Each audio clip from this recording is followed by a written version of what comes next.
യേശുവിൻ നാമമെൻ പ്രാണനു രക്ഷ, കുഞ്ഞാടിൻ രക്തം എൻ വീടിനു മുദ്ര. യേശുവിൻ നാമമെൻ പ്രാണനു രക്ഷ, കുഞ്ഞാടിൻ രക്തം എൻ വീടിനു മുദ്ര. മറഞ്ഞു വരും മഹാമാരികളെ ഭയപ്പെടില്ല, നാം ഭയപ്പെടില്ല. മറഞ്ഞു വരും മഹാമാരികളെ ഭയപ്പെടില്ല, നാം ഭയപ്പെടില്ല. യേശുവിൻ നാമം എൻ പ്രാണനു രക്ഷ, കുഞ്ഞാടിൻ രക്തം എൻ വീടിനു മുദ്ര. യേശുവിൻ നാമം എൻ പ്രാണനു രക്ഷ, കുഞ്ഞാടിൻ രക്തം എൻ വീടിനു മുദ്ര.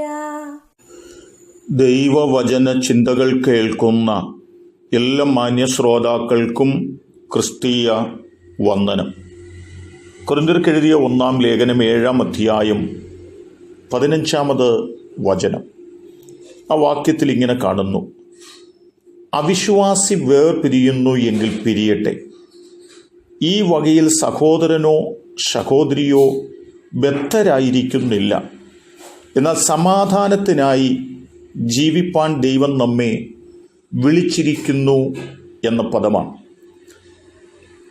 ഈ ലോകത്ത് ദൈവം ഒരു മനുഷ്യനെ വിളിച്ചിരിക്കുന്നു എങ്കിൽ, ദൈവം ഒരു മനുഷ്യനെ തിരഞ്ഞെടുത്തിരിക്കുന്നു എങ്കിൽ, ദൈവം ഒരു കുടുംബത്തെ സൃഷ്ടിച്ചിരിക്കുന്നു എങ്കിൽ, ആ വ്യക്തികളും ആ കുടുംബങ്ങളുമൊക്കെ എങ്ങനെ ആയിരിക്കണം എന്നാണ് ദൈവം ആഗ്രഹിക്കുന്നത് എന്ന് ചോദിച്ചാൽ, അവർ ദൈവികമായ സമാധാനത്തിൽ ജീവിക്കുന്നവരായി തീരണമെന്നാണ് ദൈവം ആഗ്രഹിക്കുന്നതെന്നും ആ സമാധാനത്തിൽ വസിപ്പാൻ വേണ്ടിയാണ് ദൈവം അവരെ വിളിച്ചിരിക്കുന്നതെന്നും ആ വാക്യങ്ങൾ ഓർമ്മപ്പെടുത്തുകയാണ്.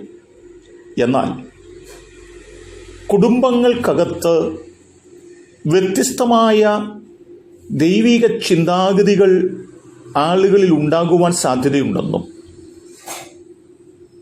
ചില ആളുകൾ യേശുവിനെ രക്ഷകനും കർത്താവുമായി സ്വീകരിക്കുകയും ആ തലത്തിൽ വേർപാടും വിശുദ്ധിയും കാത്തു സൂക്ഷിച്ച് ജീവിപ്പാനും അവർ ആഗ്രഹിക്കുമ്പോൾ, അവരോട് കൂടെയുള്ളവർ ആ നിലകളിലുള്ള കാഴ്ചപ്പാടിലേക്ക് കടന്നു വന്നില്ല എന്നതുകൊണ്ട്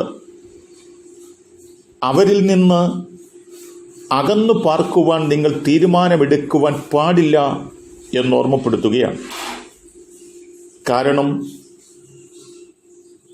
നിങ്ങൾ ദൈവത്തോട് കൂടെ വസിക്കുന്നു എങ്കിൽ നിങ്ങളോട് കൂടെയുള്ളവരെ കൂടി നിങ്ങൾക്ക് ദൈവത്തിങ്കിലേക്ക് നയിപ്പാനായിട്ട് കഴിയും എന്ന പദം കൂടിയാണ് 16-ാം വാക്യത്തിൽ ഓർപ്പിച്ചിരിക്കുന്നത്. സ്ത്രീയെ, നീ ഭർത്താവിന് രക്ഷ വരുത്തും എന്ന് നിനക്ക് എങ്ങനെ അറിയാം?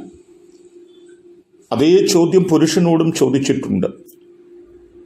എന്നാൽ രക്ഷ എന്ന് പറയുന്നത് മനുഷ്യന് നൽകുന്നതല്ലെന്നും മനുഷ്യന് ദൈവം നൽകുന്നതാണെന്നും നിങ്ങൾ ഓർത്തിരിക്കണം. എന്നാൽ ആഴമായ പ്രാർത്ഥന നിമിത്തം, ആഴമായ സ്നേഹം നിമിത്തം, ആഴമായ സമർപ്പണം നിമിത്തം ദൈവത്തോട് കൂടെ വസിക്കുന്ന ഒരു വ്യക്തിക്ക് തന്നോട് കൂടെ വസിക്കുന്നവരെ കൂടി ദൈവത്തിങ്കിലേക്ക് നയിപ്പാനായിട്ട് കഴിയും എന്നുള്ളതുകൂടി ഈ വാക്കുകൾക്കകത്തുണ്ട്. ഇനി നാം ദൈവത്തെ രക്ഷകനും കർത്താവുമായി സ്വീകരിച്ചിരിക്കുന്നു എന്നതുകൊണ്ട് നമ്മോട് കൂടെയുള്ളവർക്ക് നമ്മോട് കൂടെ പാർക്കുവാൻ ഇഷ്ടമില്ല എന്ന് പറഞ്ഞാൽ അത് നാം അനുവദിച്ചു കൊടുക്കേണ്ടതുണ്ടെന്നും ഈ വാക്യത്തിൽ ഓർപ്പിച്ചിട്ടുണ്ട്. ഇതിനുള്ളിൽ അർത്ഥമാക്കുന്നത് എന്താണെന്ന് ചോദിച്ചാൽ, ഈ ലോകത്തെ ബന്ധങ്ങൾക്ക് പ്രാധാന്യതയുണ്ടെന്നും കുടുംബങ്ങൾ വളരെ പ്രധാനപ്പെട്ടതാണെന്നും അതൊരിക്കലും പിരിയുവാൻ പാടുള്ളതല്ലെന്നും ഓർമ്മപ്പെടുത്തുകയാണ്. എന്നാൽ അതിനേക്കാൾ പ്രധാനപ്പെട്ടൊരു ഘടകമാണ് നിത്യതയെന്നും ആ നിത്യതയ്ക്കു വേണ്ടി നമ്മുടെ ജീവിതത്തിൽ നാം നിലനിൽക്കുവാൻ ആഴമായി ആഗ്രഹിക്കുകയും സമർപ്പിക്കുകയും ചെയ്യുകയും ആ നിലയിൽ ജീവിക്കുവാൻ നമ്മൾ ഉത്സാഹിക്കുകയും ചെയ്യണമെന്നുകൂടി ഈ വാക്കുകൾ ഓർപ്പിക്കുകയാണ്.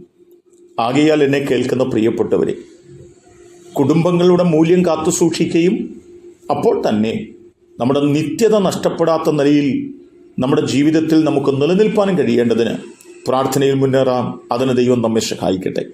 കരുണയുള്ള ദൈവമേ, സ്വർഗസ്ഥ കർത്താവേ, ഞങ്ങളുടെ കുടുംബ ബന്ധങ്ങളുടെ തീവ്രത ഞങ്ങൾ ഗ്രഹിച്ചുകൊണ്ട് അത് കാത്തു സൂക്ഷിച്ചുകൊണ്ട് ജീവിപ്പാൻ ഞങ്ങളെ പ്രാപ്തരാക്കേണമേ.